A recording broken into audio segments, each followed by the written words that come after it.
Welcome back to the Better Men, Better Ball Player podcast. I'm your host, Trey Cobb. I want to thank you for joining us here on our 74th episode of the podcast, where we get a chance to talk to head coach at Loyola Blakefield, Mike Kelly. Coach Kelly's been the skipper there at Loyola Blakefield since 2017. Before that, he was the assistant coach for the Dons starting in 2012. Formerly, he's been a scout for the Atlanta Braves. He helped coach the Baltimore Johnnies. For those people who know what the Johnnies are, it's a summer league very similar to like the Cape Cod Valley League, where at that time he was coaching with the Johnnies. He's coached 2 number 1 draft picks. He's coached the 2nd pick overall, the 4th pick overall. He's also had a stint with Dundalk Community College as an assistant in the 90s, as well as helping multiple teams through the Baltimore metro area over the years. And overall in his career, he's able to help coach 4 big leaguers. Not many people can say that, that's for sure. So it's just a different type of talent, different type of breed. And Coach Kelly is absolutely kid-driven. You hear that in the call and talk that we have. Kid-driven, player-led, player-coached, however you want to call it. You hear these things throughout the conversation and what we heard, and that's what I've heard from Coach Kelly, about Coach Kelly, and about kids first. And he talks a lot about even just meeting kids, and as he's recruiting kids for his program, how he's just here to help. And even though you might not be part of his program, and still willing to help. And it's very admirable. And it was great to hear a guy that just puts kids first. Another guy here growing the game, putting kids first, putting himself aside for the betterment of the kids and the people that he has in front of him. So, took a ton of notes. We talk all throughout about his program, from alumni relations to BP. So have your notes ready, because I know I enjoyed my time learning from Coach Kelly. So here he is, Coach Mike Kelly. I started there in 2012 with Jimmy Crowley. And, I kind of, been doing this for a while. And a lot of guys are, they played at a high level, but they maybe never really coached. They just, they get a lot of guys get jobs because, of what they did as a player. But coaching is a total different thing. And I think I brought a lot of that to Jim, helped him see some things. And we were able to start putting that culture in, back then a little bit earlier. Really it's been going on since, 2012 but again, it's nothing like it's your own. When you get the job and you're the head coach, you have certain things that you want to do. So really right now, I feel like we finally have a program up and running. I really felt good up until the COVID. I was like, man, we really finally got it going. And then, the COVID hit and we hit a brick wall, and it kind of really hurt us last year. But looking forward to now, it's excitement because now I'm looking forward to get back to doing what we were doing preseason, all that type of thing. Mm-hmm. And now we're getting a new complex. So we have the indoor thing pretty hooked up. We have hit tracks in there. We have a drop down cage. We have a huge gym that it's like a field house. You don't most people don't have that, and we can pretty much set up an infield in there. So. Right now I feel pretty good. We're going to be a younger team this year, and I have to, get those guys on board as quick as we can. But I'm feeling good about where the program's headed. Good. That's awesome. Just thinking in terms of like the new facilities, that your guys are getting, like how, like, could you explain a little bit about, like, is it a lot of like fundraising and stuff that the school just come in, and how much did you have to really, did you get many control, how to really kind of work for you with upgrading the facilities? Well, to be honest, we weren't in the original plan. Okay. The baseball facility at Loyola is, it's tucked in the back of the campus. The campus is beautiful when you pull in, and we've shared that field with the soccer team. So our field is right now, if you went out there, the dimensions are 300 down the left field line to the pole, 425 to left center, 360 to center, and 375 to right. Mm-hmm. So it's not a lot of home runs hit there. I went to a meeting with some donors. They told us exactly what the field project was going to be. They asked me to say something. At that point, we were just happy to, be able to have a field of our own. So, soccer's getting and part of the project, soccer's getting their own stadium as well. Just for us to get them off the field and be able to do stuff in the fall was a big thing. We've never had that, so we never use a field in the fall.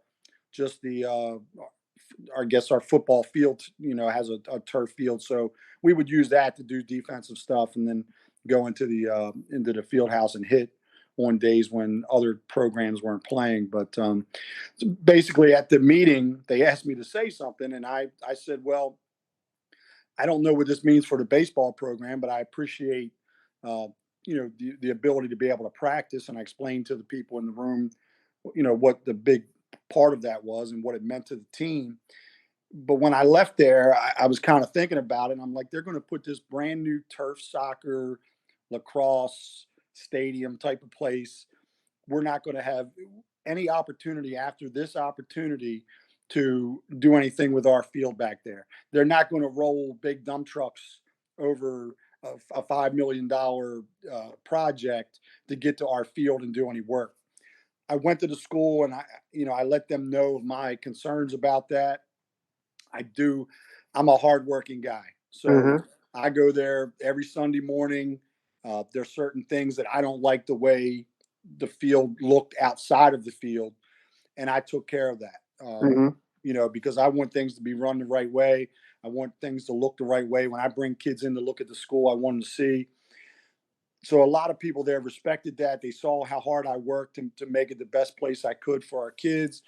And I guess a little bit of momentum came around to trying to do the baseball field. Originally, we were just going to do the infield.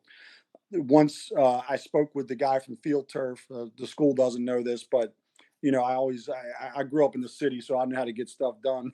So I had a conversation with the guy from Field Turf. He said, "Hey, look, most people when we do the whole plan, they end up going for it because it looks so much better."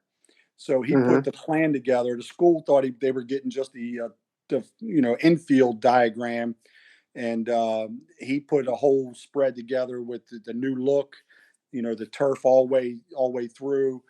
And the next thing you know, it looks so good that they couldn't pass it up. So Sure. then, we got some baseball people involved in the financial end to try to help out. We pushed that envelope, and the school really has a great alumni, and those people came through to donate. People I don't know. Some of it was other sports involved, and just people that wanted to do something nice for the school. And next thing you know, we're rolling. We're going to have a nice field there with the new dimensions, and uh, it'll all be turf, and it'll be put us up to speed with some other teams in the league, and hopefully that helps out the program. Yeah, for sure. Yeah, I think it's just so valuable because I mean, it's not something doing facilities is important. It's all part of running a program. So I think we're just getting involved and knowing that hey, you're at the maybe talk in front of somebody. Those alumni relationships are really important. Um, how do you help grow those relationships from the alumni? What do you guys do anything special for them? Well, first thing we did was actually it's funny you say that. The first day I took the job, when I had a meeting, I told the team, our team comprises of a little bit different. So, the team is going to be number one, the school administration, the alumni, the team itself, the kids that are on the team, and then the parents. Most coaches really don't want to deal with all that. They just want to deal with the team. Mm-hmm. At a school like in the MIA, you have to have some type of alumni. The teams that are really good, they have alumni interest. The alumni is very, into their program. Loyola had never won. They had never won. They had good teams. They had really good players, but they never were able to get to the next level and win a championship. So, um, my thought process was, the alumni needs to be more involved. So what I do is I write them, I wouldn't say a newsletter, but I email all the alumni that I got in contact with. Um, through a couple guys I played with. They helped me, back when I was younger, happened to be a Loyola alum. We were able to connect with a bunch of people. We had a couple people that were already in the program that were very supportive financially and everything else. And we have a alumni game that we brought in, and now this is really gonna, we did that, had a great result the first couple of years we were there, and now this, here will open up the avenues to do even more stuff. So I'm looking forward to that. I'm looking to, the thing is, as a coach, you can tell all the guys from, the old school guys, you know, about the program, but the ones that are really will take off with are the guys that I coached, that are my guys. Well, I tell guys all the time, when if you come to Loyola, you're going to be one of my guys for life, no matter hook or crook or whatever. I'm going to be in your corner, and I need, I want them to be in my corner as well.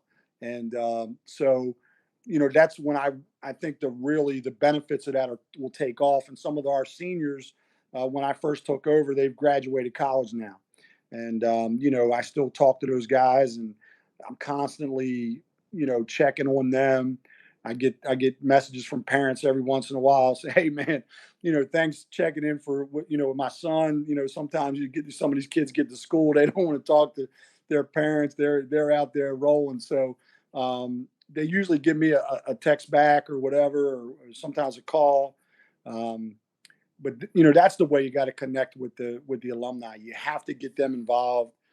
Whatever the culture is of the school, to try to see how that works and what their mindset is, and then try to incorporate what you think is best, the ways to connect with them.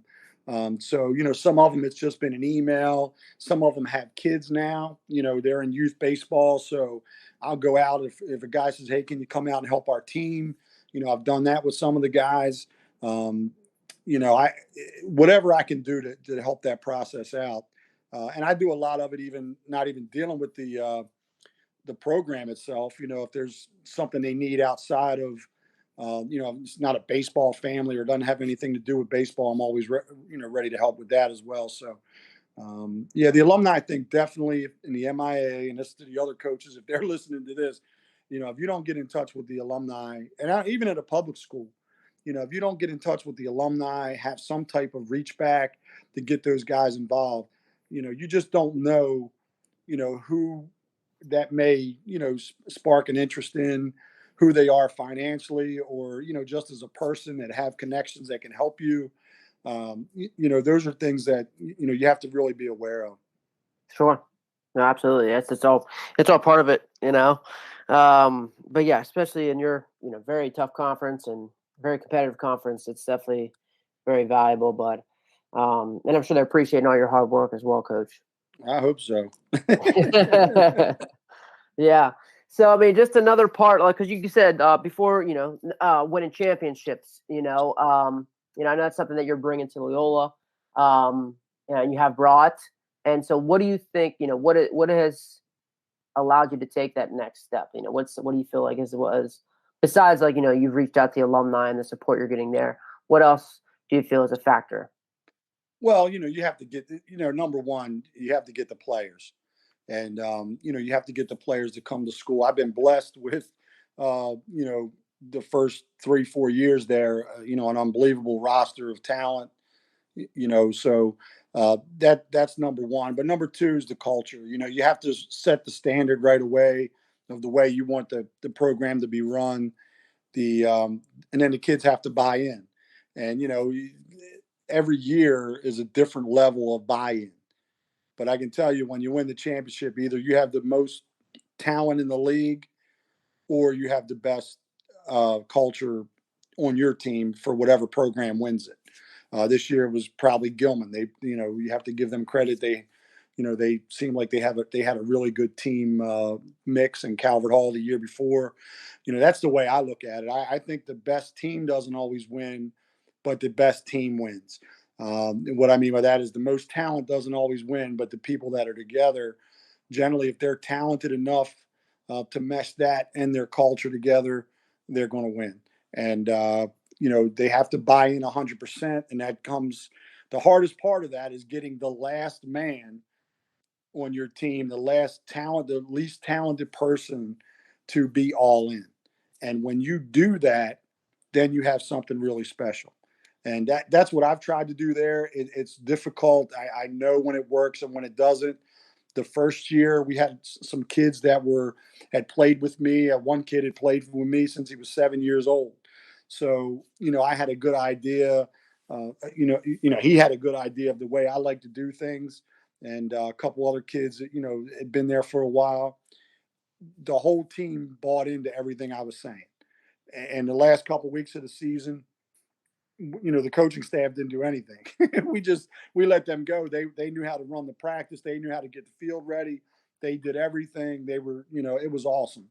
And, I had a good feeling going into the playoffs that just from the actions of the team that, something like that may happen. But the culture is the big thing for me, of getting, guys to buy in. And then they have to buy into, what you're actually teaching as far as the baseball end of it goes. And they have to play the way you want the program to run.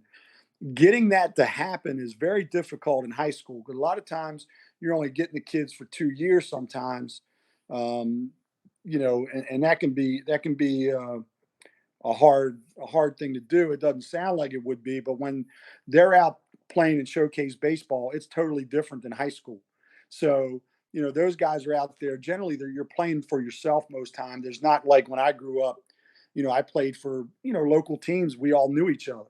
And, it's just a different vibe out there. So high school baseball is difficult. They have to adjust to that. Every team, every coach, we have to adjust to that, understand what's going on outside, and then clue them in to how it's got to work at the competitive level to get the kids all on the same page. Adjust on how players are, I guess what you're saying is adjust how, like their mindset of if they are, just to kind of get them wrapped around the team concept and being for the team, is what you're saying. Yep. Yeah. I mean, look, for example, we played one of our first games last year was against Curly. We went out there in the first couple innings. It was 8-1. We had one kid, or I think we had 3 kids total that had played a varsity baseball game because of COVID. The JV kids that were coming up, they missed the whole year, and they were seniors, and they hadn't played at that competition at that level. Mm-hmm. We come back and lost. They came back and beat us. When it's 8-1 in the third inning in a showcase game, the game's over. Not many teams really even care enough to come back. But, when you're playing in the MIA against good teams, talented teams, you have to learn to compete at a different level. And these kids, nobody's getting that anymore. They're not, they don't really understand the competition part of the game. And that's what I told the kids after the game. I said, hey, man, you guys got to understand everyone is trying to beat you. It kind of was a wake-up call. And then, they were in the dumps that they lost the game, and that wasn't a good start to our season. But, that's the major thing to me is they don't, it's the learning how to compete, and someone is going to give their all to beat you. You have to give your all, to win. And that's a learning process, even in high school now, to me, the way I look at it. It's just the culture of the kids today. Mm-hmm. Mm. I think in some programs for sure. For that, when you talk about certain teams and how they can play, and but I think it's always a matter of to get a group of people to, like you said, in your words, buy into the single concept of whatever our goal is and work towards that goal. Is very, it's not an easy task to do at any level, in any team at any time, but that's the beauty of it. And that's the joy of it. And that's why you get paid the big bucks, Coach. That's why. Well, I do enjoy that. I mean, to be honest, a lot of my time's, spent thinking about that for sure. It is tough for sure. It's everybody's different backgrounds or different situations. But hopefully if with you guys bringing the guys in and guys want to be there, you figure that they're more likely to be on the same page. But like you said, it's just a matter of putting their own stuff aside for the better of the team. But here's the joy of it is getting them to understand that when you still do that, you and yourself will get better in return. Right. Yeah. So very cool. So you talked about a lot of that baseball coaching, I guess, philosophy also that I like, because I liked how you talked about that. There's two types of buy-in. Yes, you got to buy into the culture and the standards and the things of how we're going to do things, but also buying into like, here's how I'm going to teach you how to hit, or here's what, defensively the things we're going to do, or pitching wise, here's what we're going to go about our business. So what are some of the great ways that you're doing to kind of, develop those players either? And you said you talked about hit tracks offensively. Yeah. I mean, it's weird with the hitting. Like I did lessons in Baltimore back in 1990. I've been doing lessons in hitting. Yeah. Back then I thought I knew everything. Now I feel like I know nothing. So it's you kind of come full circle as a coach.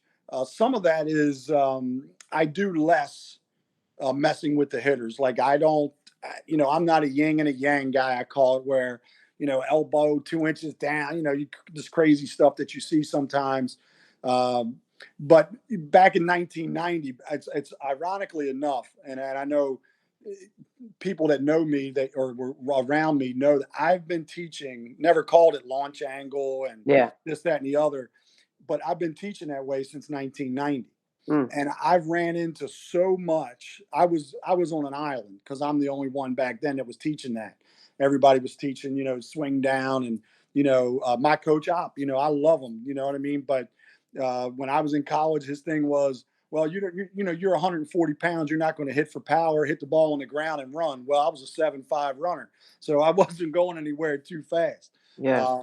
But I realized a long time ago that, you have to drive the baseball. You cannot just, it's very difficult to just slap the ball around and make yourself into even a college player today. When you go to these showcases, they don't want to see guys that, you hit 3 balls between short and third. You're not getting a scholarship to that team, at college most of the time. They want to see someone driving the baseball. And that goes back to scouting a little bit. Walter Yous told me one day, look, if as a scout, if you see a kid do something one time, a lot of times that's all you're looking for. And then you have to have the, your staff as a coaching staff has to be able to pull that out of them. And so they can do it more than that one time. So that always stuck with me about that. But, from the technical side, some things I see without getting into techniques yet is that so many kids are screwed up mentally. They go to so many different hitting coaches, all these different things, and they get so much information. Then they get in the box and they're frozen. They're just so tight they can't move. So I tell the kids up front, I'm like, look, and I tell the parents this as well. If you're going to go, spend your money by doing lessons, I've done it all. I'm not saying those people are bad or whatever, and I'm not saying anything. I want them to teach you to hit if they can and make you the best hitter in the world. I'll be all for that. I'll send them as much business as they can handle. But in general, I really haven't seen a lot of guys that do that. But if you're going to do that as a parent, I'm not going to bring your kid in and start changing him what you're spending your money on. And as a high school coach, most of the other ones in the area, from what I hear from kids, you're going to kind of do it their way, and that's the way it's going to be. But then their parents, if they're not hitting, are going to send them to this hitting coach, and they're going to be doing something totally different. So I try to, I'm really kid driven, meaning I'm more worried about the kid and what he wants to do in baseball and the development of the kid. I want to win and all those type of things, but I think development is first for me, and I have to stay true to that. And if the kid's goal was to go to, Mississippi State to play baseball, I'm going to try to give him the best coaching I can to meet that. And in the hitting department, what I find is the mentality part of it is the big undoing of most hitters. I mean, I'll be honest with you.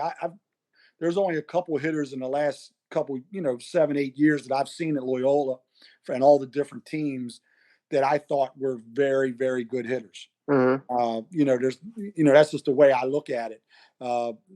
And I think part of that is the mental part when they get in the box.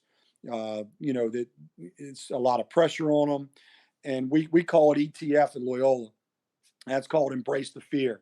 A lot of kids have fear, they not fear of the ball hitting them, but just fear of the totality of trying to hit the baseball. And there's so many different variables to it. A lot of these kids are afraid to make mistakes. They're, it's so many different things that bother them in the box. They get struck out, then they carry it to the next at bat, then the next at bat. And, I just tell them, ETF, man, we're trying to embrace the fear. Let's not run from it. Let's embrace it. Know it's going to happen. And let's just embrace it and have fun with it.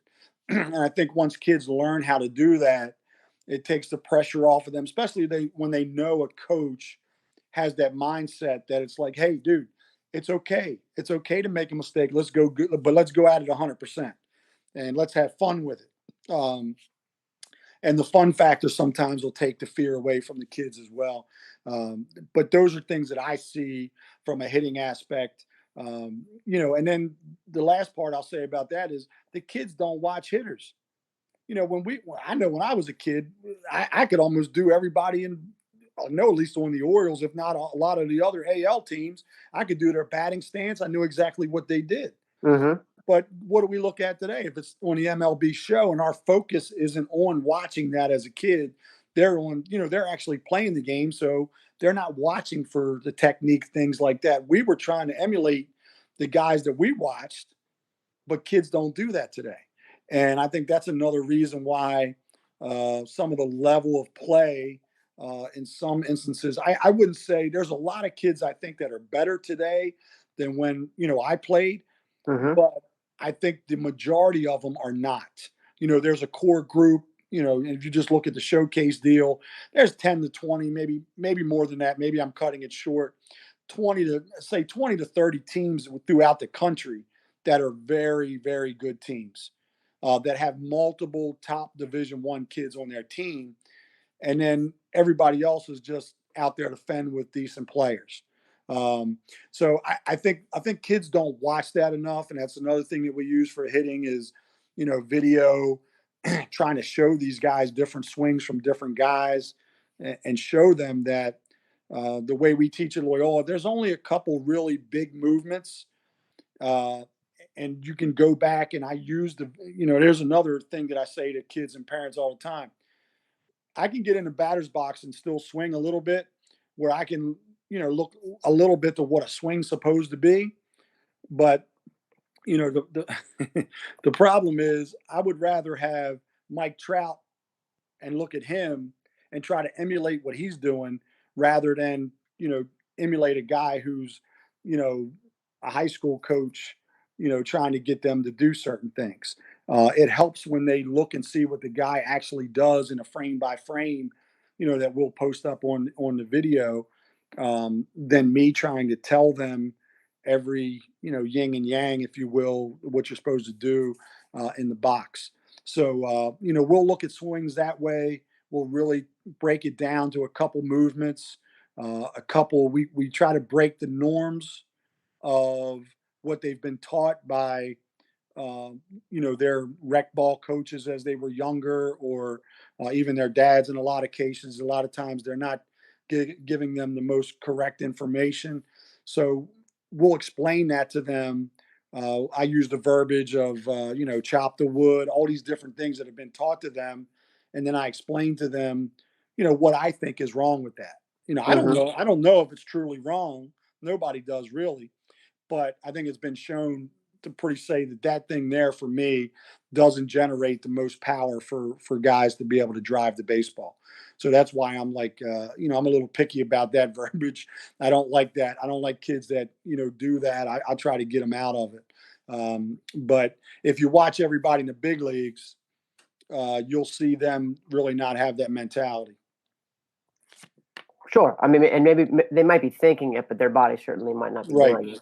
Yep. Which is always what you're saying is you just never know what is going to work for somebody. Exactly. Maybe they are thinking it, but they're certainly not doing it. Yep. So that is what's tough. That's what's tough. The ETF is really cool. Embrace the fear. That's the mentality stuff you're talking about. Is that something that you try to bring in? Like you do a lot of work with the mentality, like during practices? Is that something you maybe do like during classroom sessions? When do you get a chance to talk about that stuff? Well, what I do is I kind of use it. What I do is I give them tests. So we'll go over a lot of things in practice. Okay. I give them out information like a little playbook. People. I don't care if people know this. We don't have signs, so Mm-hmm. we don't have signs in Loyola. And people are like, oh, you don't have signs, this, that, and the other. I don't really feel like you need them at this level. And the reason being is we have a system. When we get in a situation, we're going to do a certain thing. And we're either going to leave it on, it's automatically on, or we're going to take it off. That's it.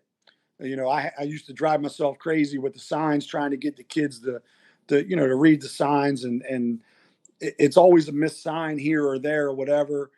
And I'm just trying to get them to do the system. I want to take out all the thinking that I can, for the player. If he's looking at me worried about the sign, he's not playing the game. So I want to explain to them in practice. We go over it multiple times. We'll have it in playbook form, and then I give them a test on it. So that should give them enough reinforcement. And I like the test part of it because what it does is it lets me know if I'm really getting through to them. When I see their answers, I'm like, I must have screwed this up. It's not the kid's fault. It's my fault. I didn't explain this correctly to this kid. He doesn't understand what I'm asking him to do. So that helps me become a better coach. Every answer that I get from these kids, I know right away, this kid got it. It was good. It made sense. This kid did not, and I need to go back over this. So, but we give them a playbook. We give them the test. We go over it a lot in practice. We only, I'm a very, as far as we don't do a lot of stuff. There's a couple major things, that I teach as far as offense and defense, and we stay true to them. And it's basic as this: we're going to be aggressive offensively, but defensively, if I want to be aggressive offensively, why am I aggressive? I'm aggressive because I want the other team to make mistakes. So defensively, I don't want to make mistakes because I understand what I'm trying to do. I see a lot of coaches don't play the game that way. So if I'm offensively trying to be, creating havoc on the base pass and doing different things at the plate, why would I want to throw the ball around when I'm trying to get the defense to throw the ball around? It doesn't make any sense, And so, I mean, that's basically our philosophy. I mean, we're going to be aggressive offensively, and we're going to try to to make the other team, you know, give up outs to move to the next base. They're going to either have to give up outs. If they get hits, I'm good with it. I don't want them to get hits, but you know what I mean. At least they're doing something to generate a score. I do not want to give up anything. So that's our goal. That's the way we play it. And in the spirit of the game, sometimes you have to do things in the first and third situation or bunt situations. To try to keep a kid off a base. I'm not saying we don't ever do that, but in general, that's our philosophy. That's it. It's simple. It makes sense. And once you explain it, the problem is explaining it to the kids Mm-hmm. because if you ever go to a youth baseball game and there's a ball that's kids in a rundown or whatever, the whole field is screaming.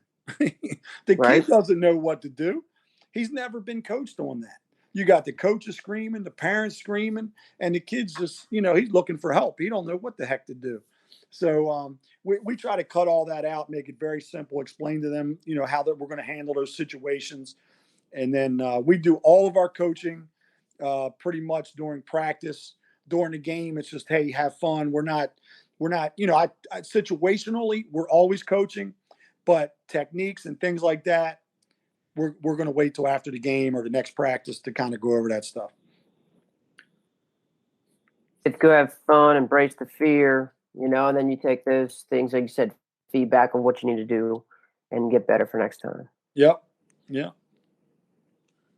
Cool. Writing down some notes here. That's Good. all right. So how have within the system that you do, is it change at all from like the freshmen that come in to to your varsity guys that are there every day, your everyday guys? How does it change? How do you adapt that to the, I guess, to all the different levels that you're going to have from freshmen to seniors? So basically, we go a little bit further than that. When we can, we have a middle school. So if I can incorporate the Mm. younger guys at a practice, I'm going to do it. I want them, number one, to hopefully get better coaching, get coached the way we're going to coach it, get comfortable with the coaches as quick as they can, and we start as quick as we can doing that. Once we get a kid who reaches out to the coach to say, hey, we'd like to play baseball here, or my son's interested in it. No matter what their level is, they're encouraged to come out, and we try to get them in right in the gate. As far as the freshmen go, we have a JV and a varsity, and we practice together. That's been a big key for me. I've been doing it for a long time. The younger kids, they learn right away uh, from the kids. They learn from the kids as well.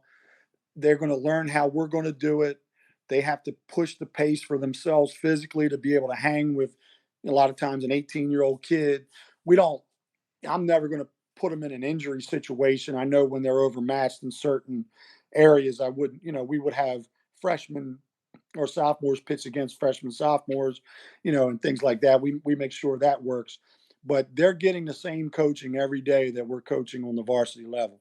Mm. And, that's the way we do it. We kind of run, we have a practice plan that gets everybody pretty much moving. So we don't have the numbers of some of the schools. So generally in our program, we're going to only have, around 40 guys on both teams, 20 and 20. And, when you have a couple POs, like we usually do, 2 or 3 POs um, on each team, you're down to a number that's workable in your Or practice. So our practices actually work better with the more kids. The less kids, it becomes difficult to run the practice the way we do it. So that's another reason why we kind of mesh the two together. And the other thing is, my son was in high school. We live in Harford County. He went to Loyola. If the JV varsity practiced first and was done at 5 o'clock, and the JV started at 5, which they did sometimes, the kids that live in Harford or Carroll County or Anne Arundel County, they weren't getting home till 7, 8 o'clock at night. And then to do homework at the level of the academic, school that Loyola is very difficult. So, mm. I kind of think, like a family person, I put that all into my equation and everything else. So that was another major reason why we did it that way. So you can get all the guys. Everyone's out of 5. Yep. That's And we great. 2-hour practices and we're done generally. Mm-hmm. Mm-hmm. Let's dive into a little bit of practice. What do you love? What do you love about practice? Well, I mean, of course, as a teacher, I feel Right. like I'm a teacher. I love that part of it. Number two, and I love the aspect of the kids being out there and getting to know each other, being in different situations.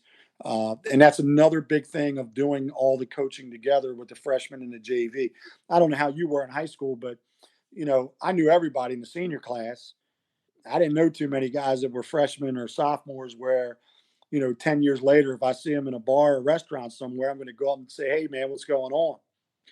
This way, the kids, I get so much joy out of watching freshmen have a conversation with, the big senior on campus, or, being able to, watch them play catch together and things like that.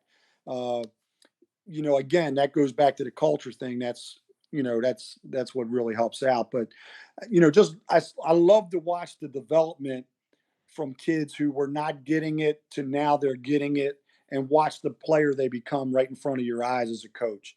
And we've had some really good players, uh, that could do that. Matt Wyatt was one of them. Kid Will Glock was another one. AJ Holcomb. We've had some great players there who really, were great talented, and you've seen them get better. And then we had a kid this year, Kyle Long, who didn't play at all hardly until his senior year. So when you see a kid who gets cut from the JV as a freshman end up coming through and at the end starting, you watch number one his work ethic and you watch how much he listened to the coaching. Man, there's nothing more rewarding than watching those type of things. You watch a tall, skinny kid like Matt Wyatt, who was throwing 79, 80 as a freshman. Now you watch him on the tube at UVA and he's throwing 99, Mm. and it's kind of interesting to watch that. But those are the kind of things in practice that get me.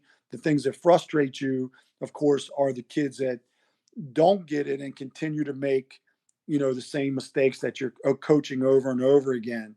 And what I find there is that a lot of the kids are not used to being coached at a level where you're being watched on every move that you do, and that's where they're like, oh, he actually saw that.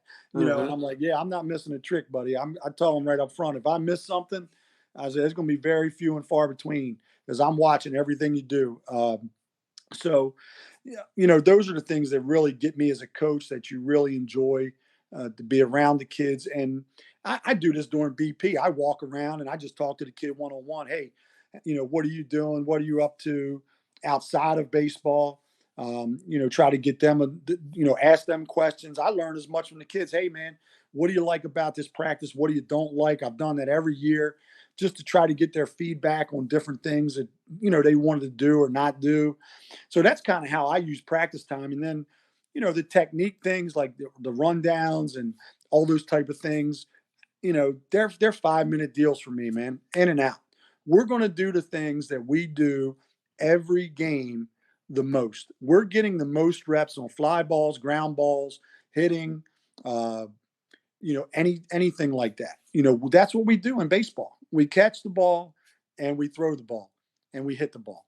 And, I'm not wasting a lot of time practicing on things other than that at this level, because that's what the kids need mostly. I have kids, I watch them in some of these games. They don't get a ball. I go back and look at their game changer. They don't get a ball during the game. Well, how's Johnny getting any better? He went out there for 2 hours down at the PG National, whatever they want to call it, and he's played 2 games. He hadn't got a ball hit to him yet. He's walked 3 times, and they paid a bunch of money to go down there, and they haven't gotten better. So that probably tells you I'm a big practice guy. I love practice. I have a lot of energy during practice. I like for the teams to have energy, have some fun. It's 100% at our practice. It's game like. I generally see the most improvement from our outfielders. They're not used to that. We make them, they must go after the baseball. They must go after the baseball. They must want the baseball. And if they don't, they're not going to play here. I tell them that the first day. If you don't want the baseball, then you're not going to play here. They're all going to go after it 100%. And when you really watch the kids do that, and we have a senior center fielder, that's going to be there this year. In the beginning when he got there, he didn't have that mindset. When you go out and watch him take fly balls now, the other team's like, wow, he's going to get the ball. He can get it. And that's what the mentality has got to be. And you have to burn that mindset into them, because they don't have it generally as a freshman in high school. Yeah, just the practice sense. This is a practice. Is that something that you're just kind of holding them accountable during BP? Is that our BP is a defensive drill. Okay. So I'm really good with the fungo. Yeah. But I cannot. There's no coach that can, make the ball, especially at the corner outfield positions, tail left, tail right. You can't do that. It's coming off the bat. So we use every BP ball that comes off the bat is 100%. Every one. And if I don't see you going 100%, I don't miss it. So what we do is when we have the multiple guys at each position, we usually have 2 guys at each position, and the next guy's jumping right up. I don't want 5 guys. I watch some people take BP and they got 10 guys standing in the outfield. We don't do any of that. It's 1 guy at each position, or there might be some guys in left field, waiting for that guy to get a rep. He's sprinting to get that next ball, because we don't slow down on the hitting part. We make them hustle to get there, to get that next live rep. I don't want to see 1 rep, missed. Now, what I do is with the infielders, we do the same exact thing. We just curtail the throwing. There's, you couldn't throw that many throws, Right. to do that.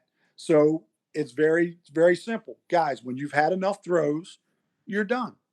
I'm not going to say nothing. When you don't throw one, I'm not going to say nothing. You're just letting me know that, your arm's tired or you think it's going to get tired, and we're not going to push that envelope. But you're going to make some of those plays, and you're going to go after every ball 100%. You don't have to throw it, but you have to field it and do everything else the right way. You're doing that play. I mean, I'll do it where we have 3 catchers in there, and the catcher, every pitch that's hit, the next catcher's jumping in the box. So if it's a ground ball to short, he's got to run down and back up first base. We always talk about that. I don't care what field it is. I go to a little league field or 12U field, and a catcher in Maryland I've seen back up first base. Well, how do they learn it? They don't, because they don't do it in practice. But that's how we run our practices someday. So, we'll do that from the catcher aspect. So we, we get after it in practice. That's why it's only 2 hours. Sometimes it doesn't go that long. But we'll do whatever we're going to do, like situational, the defense, relays, things like that. We'll do that in the first part. And there's not too many days that we don't run that practice with a BP at the end. Mm-hmm. The BP, the basically the defensive BP, basically. Yep. What you're saying, it's like a live BP action. Yep. Yeah. Sure. Yeah, because like I said, I think that's great. I think it's great. Your fungo was not going to simulate that left-handed ball, that left-handed batter that's slicing away from your left-handed fielder. That's very true. Yep. And same thing with the different spins on the ground ball. It's the same thing. I don't know if you go to ABCA, but we watched Kai Correa give a great talk on that and explain that, with right-handed, left-handed fungo hitters to the corner guys. Again, you cannot, generally, most high school staffs don't have the wherewithal to recreate that. So, we just take it out. We do everything, live off the bat. And the kids like doing it anyway, because it's the closest thing to playing a game that they're doing. They're playing it live, and then our guys, so offensively, we do the same thing. Offensively, the last hit, he runs it out, runs out the ball, and then he runs every base. Generally, a lot of times until his round is done, his group round or whatever, and he'll run every base like no one else is on. He's making the decision whether to go or not. He can make the decision whether to tag, go in contact from third base. At second base, we have a technique that we do, and he's going to do it that way. If he doesn't, I'm correcting right away, or another coach or another player.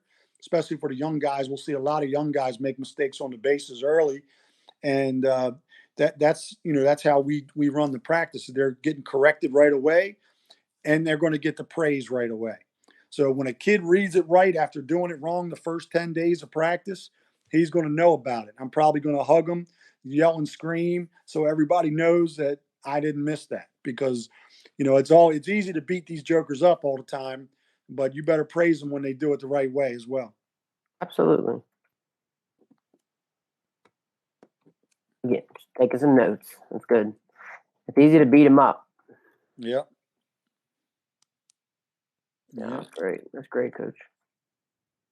Very great. Awesome. So I'm just thinking, like, situationally, because you said you talk situational baseball. How do you incorporate that during BP, or is that a different type of is that a different time in your practice? Yeah, we really should do it more in BP, but our BP is so fast paced, it's hard to change right then. Yeah, we can do a group of them and say, hey, we're gonna run double plays now for the infielders or whatever. But generally, we do that before practice. Okay. Before the BP. We'll do anything situationally before then and give them an idea of what we're looking for. Yeah. So all that, like deep bunt defenses, first and thirds, even first and second base running, all that's kind of done before the BP. Yep. Okay. So more like this session. Okay. Very cool. Yeah, I was just thinking about that myself. But yeah, I mean, I just love the fact that there isn't anything. And I think Well, a lot of times with baseball, like what we don't do is we're like a sport that, I mean, you would not see a basketball team go out and not play, in a practice. You just, and then, but baseball wise, we segment so many different things, and you don't see guys playing as much. And like you said, that your BP is kind of simulating as close as you can to playing a game. Yep. So how will you? So then during, like, because I'm saying, like, will you guys maybe probably preseason inter squad? Those kind of things. How do you like to run? Because you seem like you like to keep things fast paced, you like to keep things moving, putting in your system. Do you have any specific ways you do inter squads when guys throwing each other? Well, yeah, we pretty much. Yeah, it's funny you say that because in the last, I guess, the last 2 years, the year even for COVID, we started doing it. So we started doing a machine pitch inter squad. Okay. It gets you those defensive reps, and that's where you get your situational.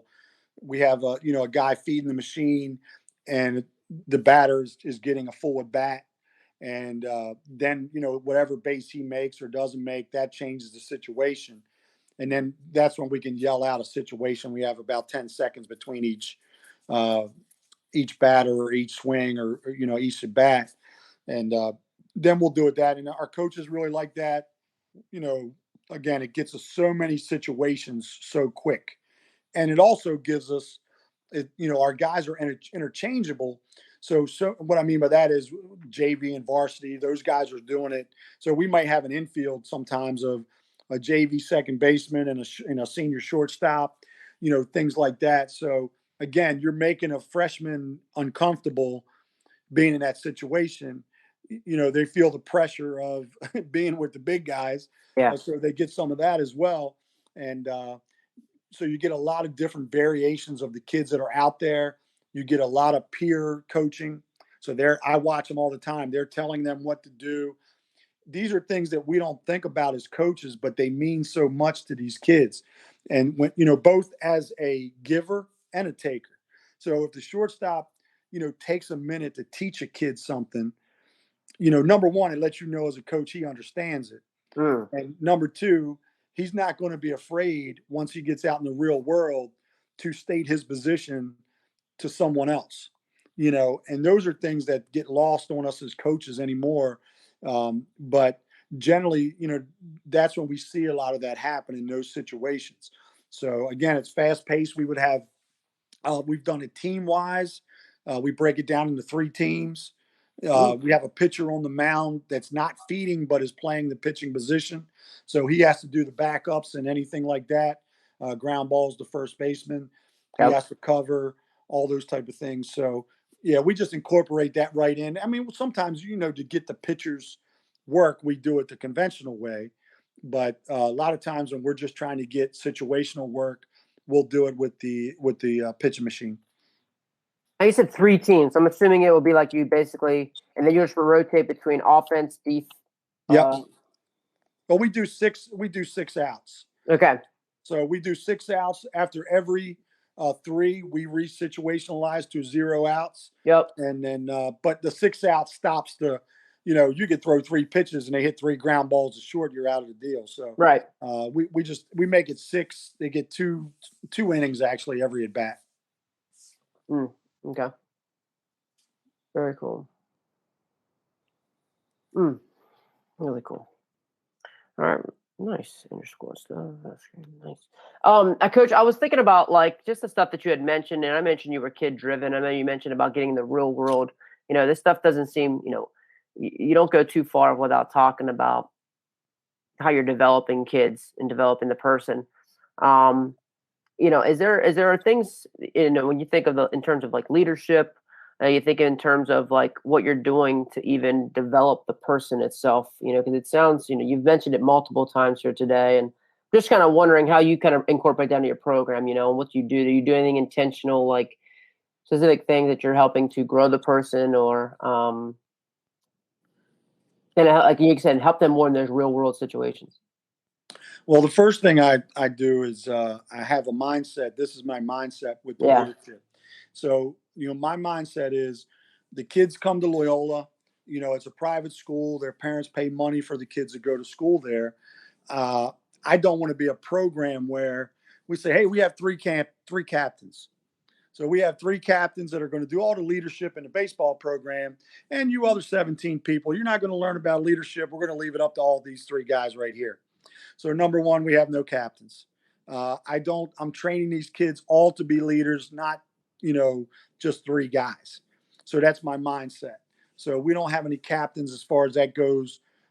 Every team has a hierarchy of players or personalities, if you will, that'll, kids will take that leadership role unannounced. They don't need me to tell them who the leader is, or, a vote by their friends or the ones that are most well liked. It cuts all that stuff out. So again, you'll see kids be more open, and I push the envelope on that. They know where I'm coming from. They know that's my philosophy, and they know that they're going to be asked to be in a leadership position at some point in the season. So, our first thing is you have to learn how to lead yourself. I hear many, it's in many books and many things like that. And 99% of the things we're talking about, I probably got some form of from someone else. I know I hear people now that I mentioned it a couple of years ago, lead yourself. But I just was thinking of that one day. I'm like, man, you have to lead yourself first. Because as a person, I've been growing and I've been figuring out what I like and what I don't like. And, that's kind of about leading yourself. Well, these things I'm going to stay away from, and these things I'm going to embrace, and that's what really leadership is in a way, but you have to find out and be comfortable within yourself. And if you're not, then you're not really going to have the leadership capabilities. So, we talk about that all the time, especially when they go to college. And the next day or two, I'm going to send out a text to every one of these guys. And the first sentence is going to be, look, we always talk about leading yourself first, because now you're in a different environment. You don't know anyone.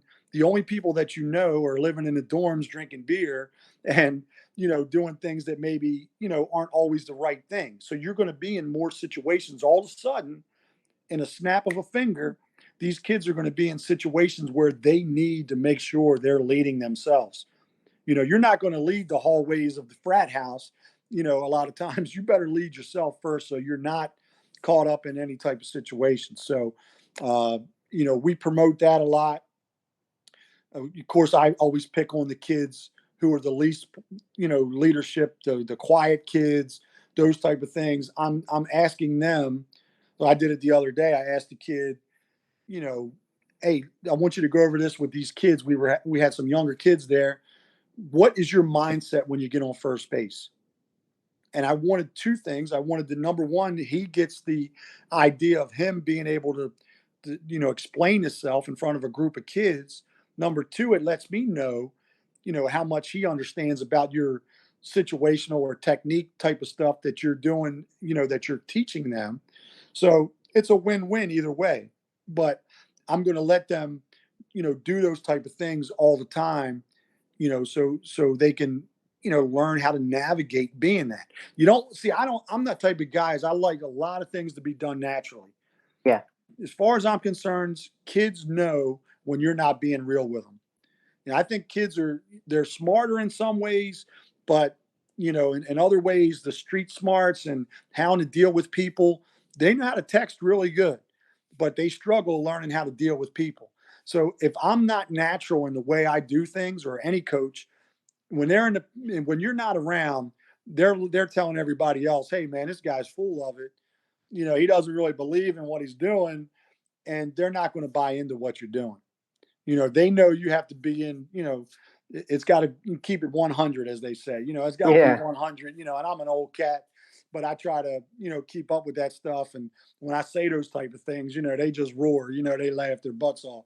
But, I got to know where they're coming from. And that's one thing I learned. I tell people, you can't bull crap a bull crapper, and that's the way the kids are. You can do a lot of stuff, and, but you're not going to fool those kids. They feel that, and that's, that's one good thing that kids can do. They know when someone's being real with them or not. So, to me, that's part of my leadership. And then I hope that spills out to them, to feel the same way back to the coaching staff. I want them to be able to be free to speak with us. That's another thing that I talked about a little bit earlier. You're asking a kid to go up to a 50-year-old man and have a conversation with them. I mean, how many times do kids do Right. that? Right. You don't think about that. When they go away, that's what they're going to have to do. They're going to have to converse with people that they're uncomfortable with. Right. So, you know, I look for those type of things. Are they okay to do that? If they're not, I push the envelope with them. If the guy's crazy and goes up and talks to anybody, then I don't deal with him with that. I know he's good with that.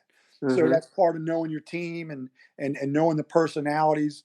Uh, you know, I mean, I get close with these kids. There's no question about it. I open up to them. They're just part of my family, and they know that going in. It's not like that for, there's always a kid or two who, maybe has parents in the background or saying you're a bad coach and this, that, and the other because Johnny's not playing. Mm-hmm. I, I try not to have that, and part of my thing is I'm very upfront about everything. So when I deal with a kid the first day, I explain to them the way I am, the way the program's going to be run, and the playing time situation, all these different things up front. And then if I have to change, the parents are going to know, like via injury or some things like that. Things change. You have to be able to be flexible as a coach. And I don't want the parents come back and say, "Oh no, I caught you. You didn't say you were going to do that." That's not the way I want to live my life. I'm doing the best I can for the 20 to 40 kids that are in our program. You're not going to get me with "I got you." I'm Right. going to leave it open to let you know these things may happen, and if they do, I'm going to let you know. But the parents know exactly what's going to go on, how the kids are going to be coached, all these different things. Of course, just like everybody else, I don't want them near the field giving their kids instruction. But Mm-hmm. if you know, if you have a kid and he's in his 8th grade and he's having trouble with geometry or algebra, you call the school and you talk to the teacher. But a lot of coaches, they're having trouble in the field of baseball class, and you don't want to talk to them. Number one, if that's the case, then you didn't make your information known up front well enough, and they have to come and ask you a question. See, I don't want to answer any questions, not because I'm afraid of the deal with the parent. It's because I want them to know everything up front, and then I don't have to deal with it anymore. And if I have to deal with it, all I go back to is like, look, I mentioned this before in an email. This is the way I'm going to handle this situation. Conversation's over. Do you remember Mm-hmm. that? Hey, do you remember that? Yes, yes, sir, I remember. And that's the way we did it. So at that point, the conversation's pretty much over. Hey, I did everything I said I was going to do. What else can you ask me? I told you day one the way I was and the way I was going to be. And there's really no big conversation into that. A lot of times you'll get parents who have some type of situation in their family or whatever, and they'll give you information to help you, or they'll be on the lookout for a kid's behavior, and things like that. But that's all those things are, some of those people may not think apply to leadership, but to me they do. Kids, I tell kids all the time, you can come up to me and ask me about playing time, but I already know the answer. Every coach already knows the answer, and if he doesn't, then he's has some politics in his team, or he just doesn't spew it out. But the best players are going to play. They got to play in the MIA for you to be able to compete.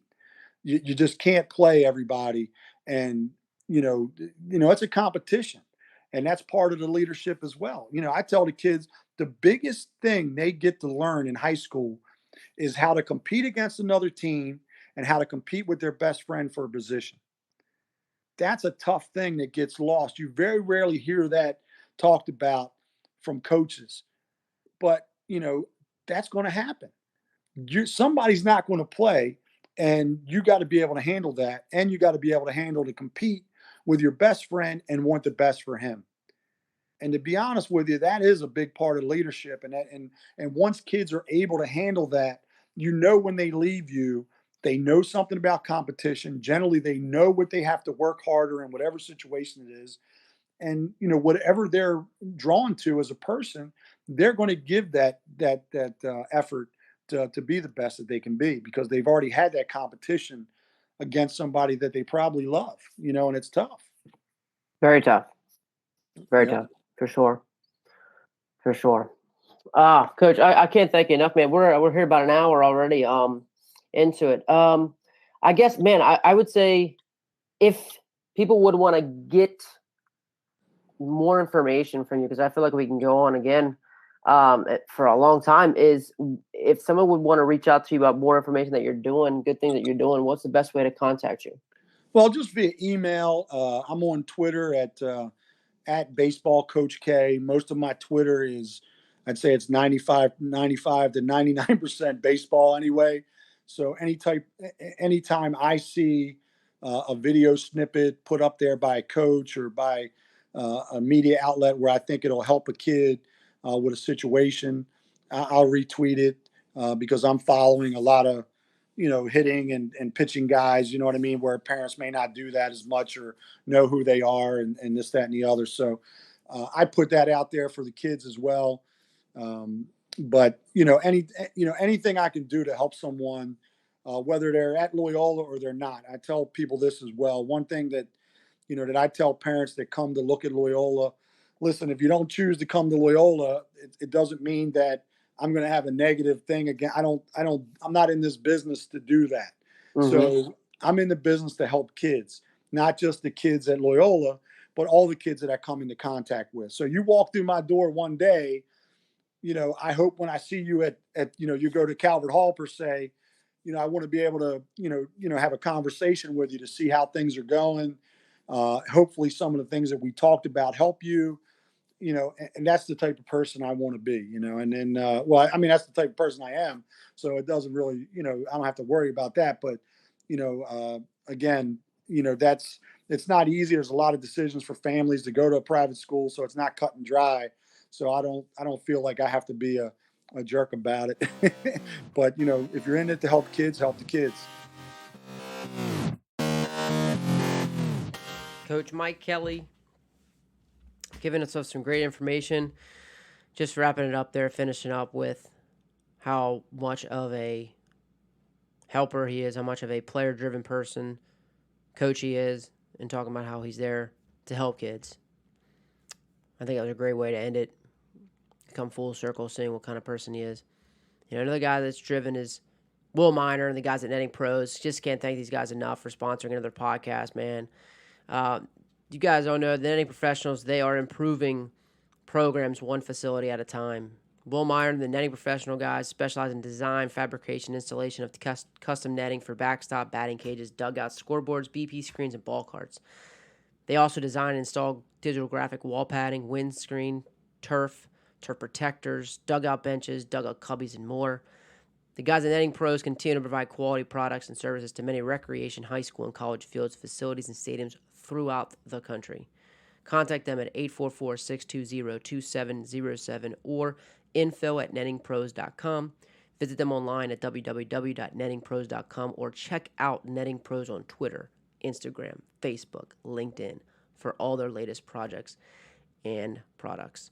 So, like I said, Netting Pros, those guys, Will Miner, Class Axe guys, man, love to be fortunate, blessed to be a part of the Netting Pros family. With some other great podcasts out there that are just trying to spread the word, man. Trying to grow the game, give out the best content we can, and help in more ways than one. Just like Coach Kelly is. Coach Kelly is a big helper, wants to help people, and just loved how he said he was kid-driven. And then loved how he finished it up there with just being ready to help kids. And that's what he's trying to do. Loved how he is a practice-first coach. The games are for the kids. The games are feedback for him. Very much in line with that philosophy. And I love that. I've heard about from a bunch of other great coaches. Love that he said, lead yourself. You need to first make sure that you're leading yourself first. We should have that in our more people than just young people need to know that. We have to lead ourselves before we can lead others. Can't agree with it more. Love that. So, Coach Kelly from Loyola Blakefield, thanks so much. Appreciate the time, appreciate the consideration, and thank you all for sticking with us here. Another episode, another week. We continue to bring out the best and try to bring out the best people we can. Guys that are about growing the game, showing how we can use the game as a platform to teach people beyond when the game is. Someone says that we can't play it anymore. So, and Coach Kelly for sure is that kind of guy, and we appreciate him for taking the time to talk to us today. And again, thank you, Will Meyer. Thank you to those guys at Netting Pros, and thank you guys. Please give us a like. Please give us a follow. Make sure you share with the staff. Share with someone who might be thinking they need something extra. That's what this is all about. So, until next week, keep getting better.